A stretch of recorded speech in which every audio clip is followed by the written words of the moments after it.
right after the pandemic started in March, several weeks I was at home, working dutifully at home, but like we had three young children and my wife. And like that only were for so long. So I got special permission to come into the office a few hours a day to work. And I was the only person here in the office for like months. It was like just me and the staff, online. We were checking in and having our meetings on Zoom. And that was the church. St. Columbans was like a small community. Yeah, it was the oddest introduction to like any community I've ever been a part of. Literally my first Sunday, it was like we have, this 100 plus, almost 150 year tradition of how worship is done at St. Columba's. We're throwing it out the window. Like we are literally throwing it all out the window, and we're going to create a service that we have never done in a way that we have never done it with people who have never done it. Go,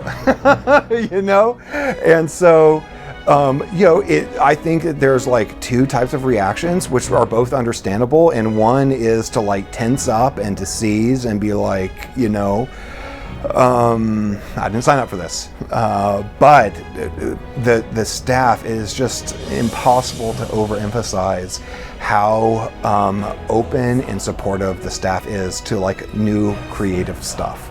To new creative forms of worship or doing ministry. And so the answer was never like, I don't think that will work. It was, let's try. The feedback and the support and the participation of the parish is what ultimately enables that, because I was not getting emails like, you have desecrated our church by what you have done. I've got like, that was awesome. Thank you. It's just this genuine wellspring of support and engagement, and people who are willing to let's try it. So there's like this liturgical principle about like most of the time in a church building, the one thing that doesn't get moved around a lot is the altar. And these are like kind of built on these very ancient principles of like the thing that matters the most gets moved the least. Right? It's just like, it's a symbol, in the best case scenario, it's a symbol of like just immovable, like God's always going to be here, Our altar in the courtyard has wheels.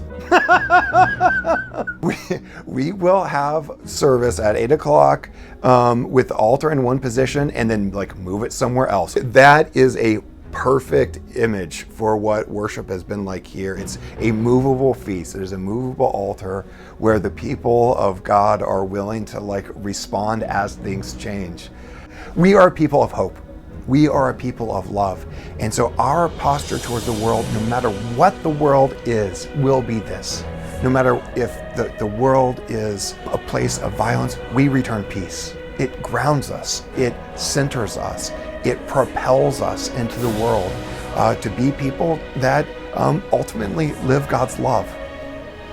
What gives me hope in this community is knowing that I don't have to do it all, that I am surrounded by this cloud of witnesses, that network of people in this parish and in our neighborhood and our city, us gathering one to proclaim these principles that are beyond our faith of love and forgiveness and kindness and hospitality.